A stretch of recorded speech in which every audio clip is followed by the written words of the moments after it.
In this essay, in part, I observe that social media, and Bigfootery in particular, even outside of social media, seems to have an extraordinarily high percentage of people who carry a great deal of emotional baggage. It was seriously hard for me to actually realize this because it's just not so much of a thing within my own extended network of friends and family. Greetings, good citizens. Now let's get on with the prologue. Our society has a strange aversion to discussion and treatment of mental health.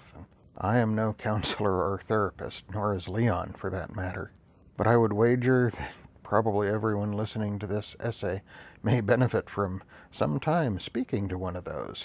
And remember, they do have very strict ethical guidelines in the treatment of their patients. Lots of people tell stories to get attention. They may be real, or embellished, or even fabricated. The story may be the source of their trauma and their emotional baggage, or the story may simply be a manifestation of personality traits caused by some unrelated emotional baggage, and it just manifests in their Bigfoot story. Many people are quite fragile, and some show that a lot more than others. Stories, truly, do no harm. Sure, they may fool some people who don't have a good capacity for discernment, but that alone is unimportant. What is more important is providing the kind of atmosphere where people can feel safe in their Bigfoot quirkiness, and in that one-room schoolhouse I have mentioned, are given the chance to grow their thinking, should they discover that they have an interest in doing better. There are also those who tell stories to troll hecklers, or those who simply troll for attention and disruption because that is something that entertains them. This kind of acting is, well, it's just another manifestation of someone who's carrying an extraordinary amount of emotional baggage. Now, back to our regular programming. Until I really started examining the so-called Bigfoot community, I had no idea how much I would need to learn about human psychology. Even if there is a creature in the woods that I will call Sasquatch, Bigfoot is a range of human phenomena, and to understand Bigfootery and the Bigfoot circus, you must understand humans more than any creature in the forest. As a species, we're really pretty messed up. Our brains have had very little time to adjust from life on the savannah to this thing we call a technological civilization. The surroundings, the complexities, and particularly the predators have changed. And perhaps some of those very changes along the way contribute to how messed up we are. But there is more than just nature in our madness. There is absolutely deliberation behind much of it, reference to my essay about artificial intelligence. Also pretty messed up is the fact that for a variety of reasons, none of which are good, our society holds a stigma around the care and maintenance of mental health. Mental health is probably one of the largest issues that we will be facing over the next century or so. All the more reason to learn the basic tools of scientific thinking, rational thinking, objectivity, healthy skepticism. This is the first essay on human psychology for the series, and it's the first essay adding some foundational information regarding the assassination of science. And there are a few things that I want to address here, but this is going to be a busy topic since Bigfoot is more of a human phenomenon in social media. Already I split this essay into 2 parts as it was becoming so long with only 4 concepts to discuss. Here I will discuss the principal things behind the creation of what I referred to as the science group.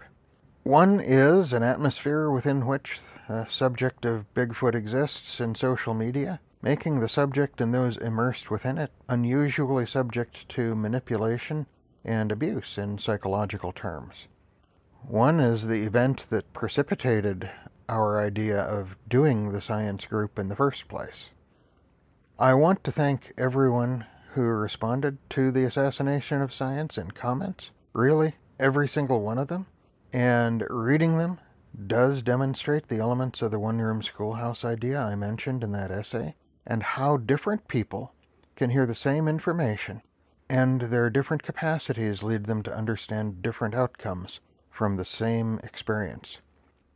The first issue I want to address has to do with the fact that a significant portion of our general population, and probably a much larger proportion of the social media population, are trapped in an ecology of blame and shame. If you are in this ecology, then it is easier for you to be manipulated, and a large number of people inclined to use various tactics of coercion are totally aware of this. Your perceptions of blames and shames, whether real or imagined, can be exploited to influence you. I spend most of my time in an ecology of logic and reason. It must be terribly frustrating for someone trying to coerce me based on some sort of blame or shame that I know by reason and logic exists only between their ears. There are those who go round and round and round with the same arguments, trying to make me feel guilty about things that truly just don't objectively matter. But that's yet another essay.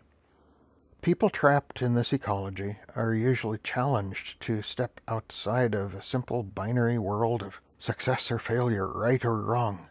When something does not end up as well as it might, there is always blame. The only possible reason involves blame. They employ deflection and projection to remove themselves from blame or shame. But someone must be blamed in this ecology. Of course, they also perceive these things in others who think differently in ways that they themselves do not understand. I have realized that in the assassination of science, there is a word that I use frequently that can be a strongly manipulative word. The word is disappointed. I am a little disappointed. And when used in the context of, I am very disappointed in your work, for example, can carry a great deal of currency in the blame and shame ecology. I used it more in the context of going to the market in Russia these days, looking for fresh meat for a meal. While it's possible to find sometimes, it often simply is not there to be found. It is a common disappointment in the current circumstances there. Is someone to blame the market for not having a product for which the scarcity is well outside of their control? No blame is being cast on anyone there. Let me try another example. You're on a late night flight. The commercial plane is being positioned for its first flight the next day. This is often called a deadhead flight. There's a very sparse population on board, maybe a couple dozen people altogether, including the crew. There's an emergency, and the lead flight attendant is called to the flight deck. A couple of minutes later, she steps back into the cabin and uses the PA system. Is there anyone aboard who is a medical doctor? Also, is there anyone who's a pilot? With such a small population, it's not very likely that anyone with these capacities is present. In this situation, I suppose disappointment may not adequately reflect the realization that nobody actually is. At the same time, does the flight attendant blame the passengers for not having a doctor and a pilot among them? It would be pointless to do so. It's not really rational. It's not very objective. In the assassination of science, I simply observe that of the relatively small population we had access to, especially after the Storytime channels got scared of us, did not contain anyone who met the criteria, making it a very high bar to pass. We recognize the possibility of that outcome. It was expected within the range of results, just not a favorite or preferred outcome. I merely express that it was actually disappointing. Only someone who's trapped in the culture of blame and shame ecology would consider this to be some kind of blame being set down upon anyone else. One of the things we wanted to do in the project was provide a path for people to escape that ecology as they become more aware of other ways to think and ways to see the things that are going on around them differently. In fact, that sense of difference is probably something called cognitive dissonance, yet another separate essay to cover. Cognitive dissonance is an uncomfortable situation that is simply your brain telling you that something is missing. Feeling cognitive dissonance may be uncomfortable, but the significant point of it is that if you were feeling cognitive dissonance, you were actually learning from what we were doing. That's a great thing. Being able to recognize its significance as part of your learning process will be a priceless addition to the tools for scientific thinking that I am trying to impart with all of these messages. In our messed up minds, we are often desperate to fill the void, that missing information our brains can't quite grasp, with our imagination instead of reasoned facts. The results are usually pretty bad. That essay will help you navigate this issue.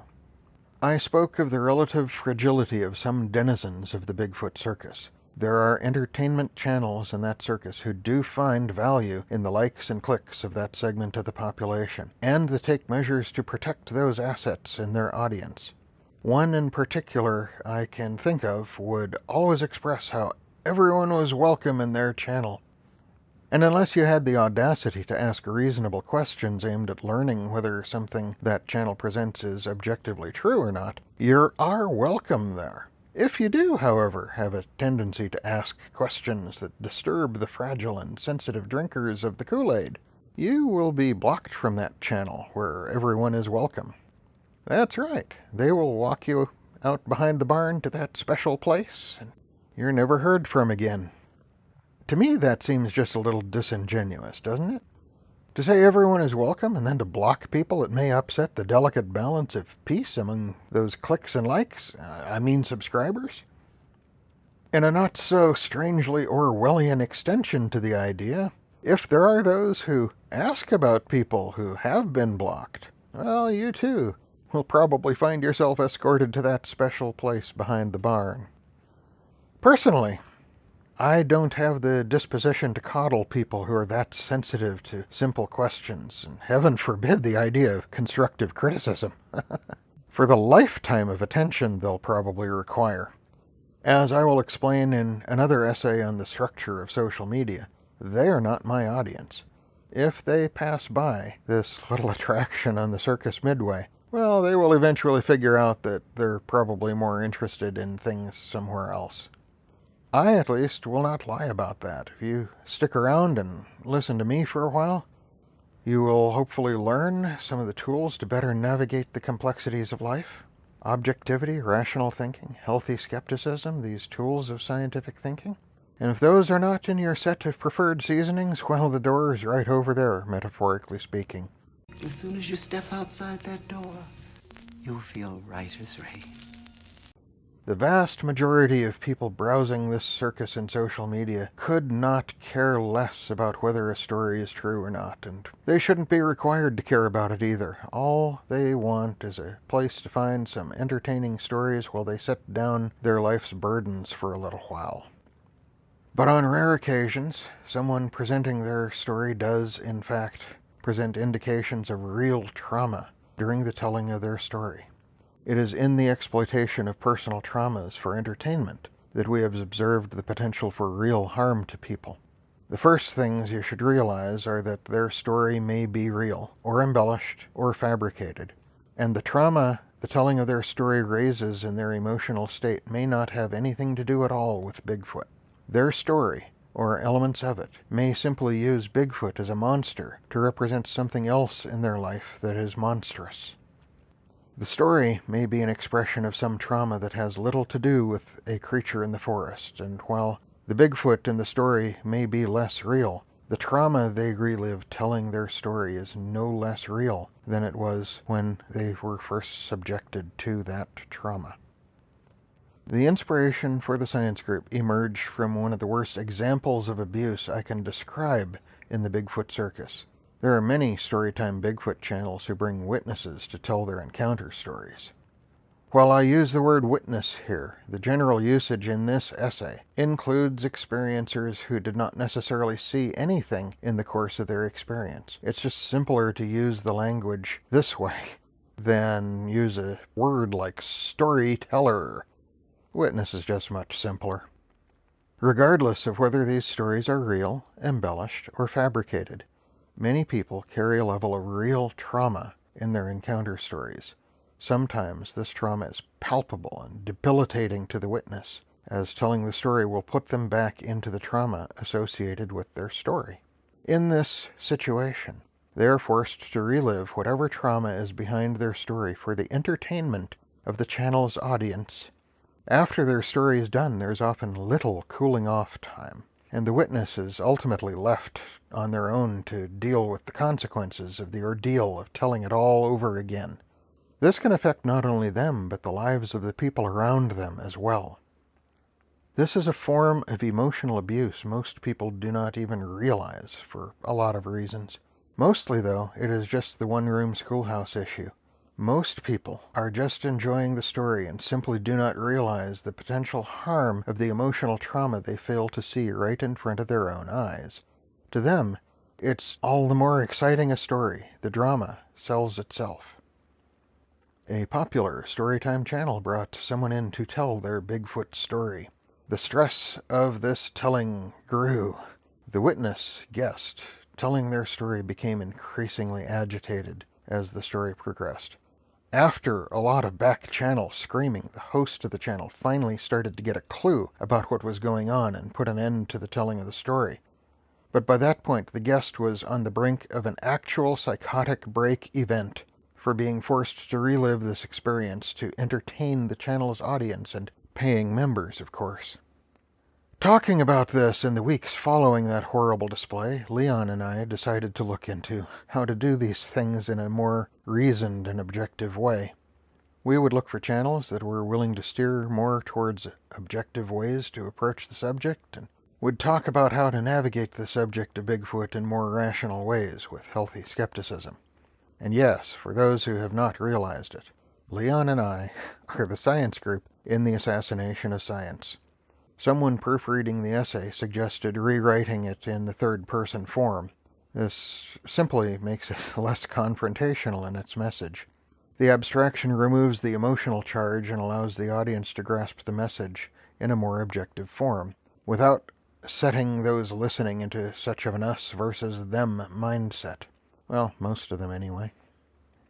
The rules were simple, as outlined in the Assassination of Science. Anyone was welcome to take part in this exercise of real science. Anyone who came to the table would be questioned regarding their story and the experiences and what they were doing.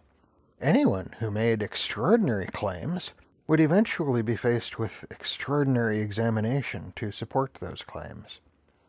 The part which seems for some to be the most challenging to grasp in all of this is the idea that nobody is a waste of time. There were other things we talked about. For example, to avoid the disaster that inspired this idea, we would never live stream with anyone that was not interviewed offline first to make sure they had the capacity to navigate their experience. We had already concluded from the many encounter stories all over social media that encounter stories were not likely to provide any compelling new information. They were simply not a big interest to us. People doing some kind of activity, at least vaguely resembling research or observation, were far more interesting than just encounter stories. Encounter stories do hold some potential interest. We will tend to ask questions intended to determine if there are interesting details not indicated by the typical telling of the story. Sometimes these questions are met with vigorous resistance. This is the point at which one should simply accept that the story provides nothing of value to research. The one telling the story looks upon such questions as attempts to poke holes in the story and discredit them.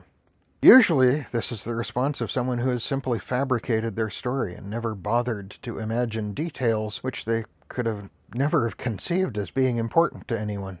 They just want people to worship them for their story. Those who have embellished their story may further embellish by fabricating requested details, while those few who may have had a real encounter may simply not have noticed such details. The problem with the brain is it has both the capacity and the motivation to fabricate memories without the awareness of the witness. This is yet another essay as to why eyewitness testimony can drift with time. Whether true or embellished or fabricated, the next telling of the story may have additional details where the brain of the one telling the story has filled in a few more blanks. Unfortunately, this actually happens. And with time, it is hard to discern what originally happened and what has been added, even unconsciously, to the story. No matter the event, the best time to interview someone about their encounter is as soon after it happens as possible, and the best way to do so is outside the context of a live stream event. There are just so many reasons to do so without a public-facing audience, but that is another essay or two. Bigfoot world is full of people who lie about having encounters with these creatures, who fabricate stories from whole cloth, who embellish or misidentify things that are not actually extraordinary, but rather commonplace things, who hoax to garner attention from their audience. There are astoundingly few who present in their stories any ideas that may suggest their experience was genuine. There are those who recognize these issues as a serious threat to the credibility of the whole subject. They feel it is not only their right, but their personal responsibility to root out all of the liars and the hoaxers and the hucksters and burn them to the ground for the purity of the subject. Let's consider another group that has faced this exact problem for centuries, and how that group faces the same issues.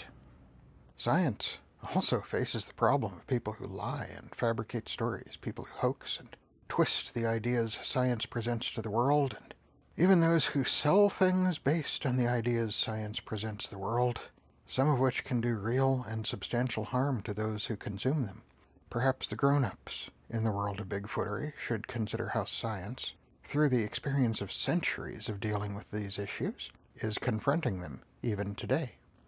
Most important, of course, is those things that can actually cause harm to the credulous who are vulnerable to the very sophisticated kinds of lies and hoaxes that science can be twisted into.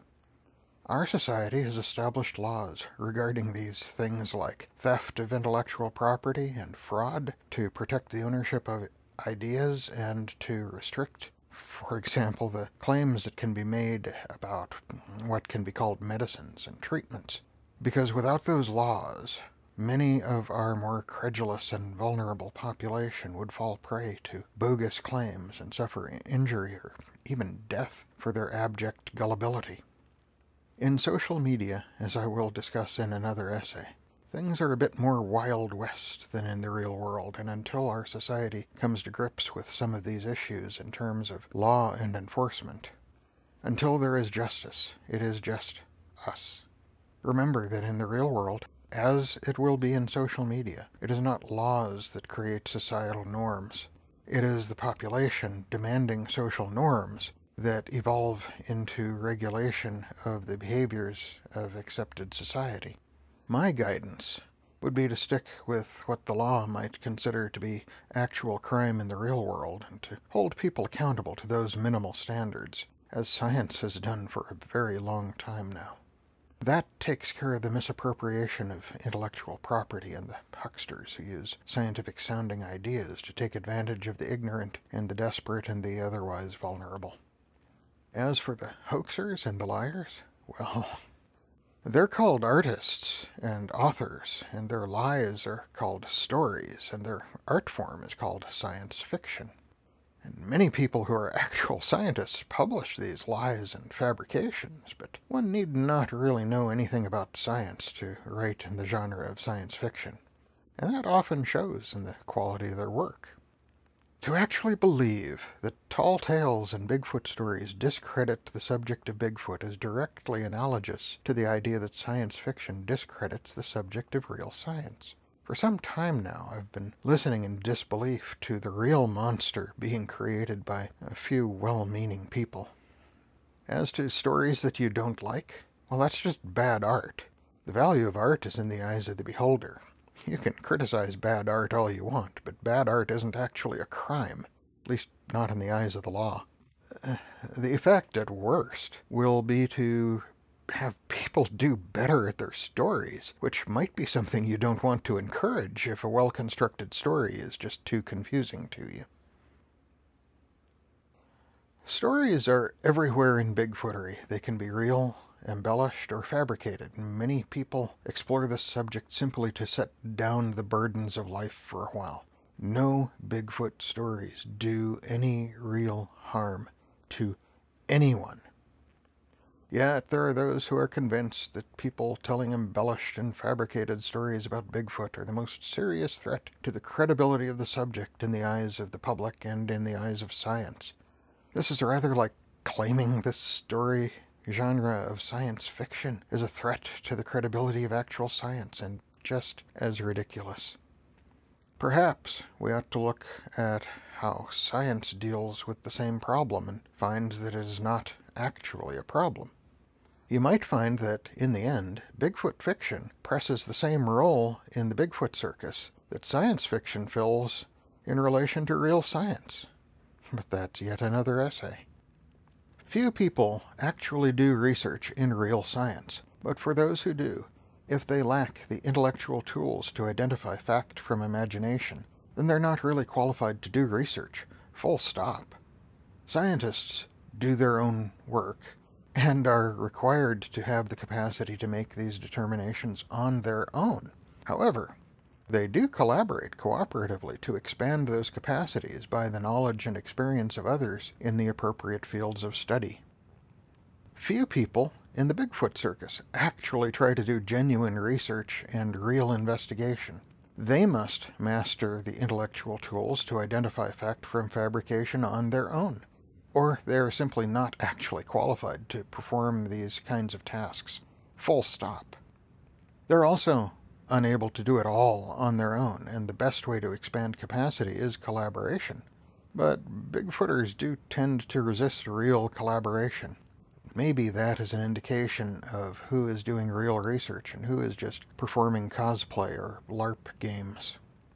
I am the Curious Cryptid, and when I say how I never realized the importance of human psychology in the subject of Bigfootery until I picked up the subject again a few years ago, these are just some of the more important things that I mean in this statement. Other messages we have tried to convey need to be re-examined. We need to do better, we need to be more effective, and you need to do the things that are important to you. As things are evolving right now, I suppose it's important to describe how the Bigfoot circus and its few objective truths actually fit into the marketplace of social media, since some people don't seem to be understanding that very well. There must be a discussion of cognitive dissonance and how to recognize it and how to navigate that void our brains are so uncomfortable with. Oh, yes, and we've been wrong about the Dunning-Kruger effect. Don't worry, you have the basics right. Ironically, most people who talk about Dunning-Kruger don't actually understand it very well.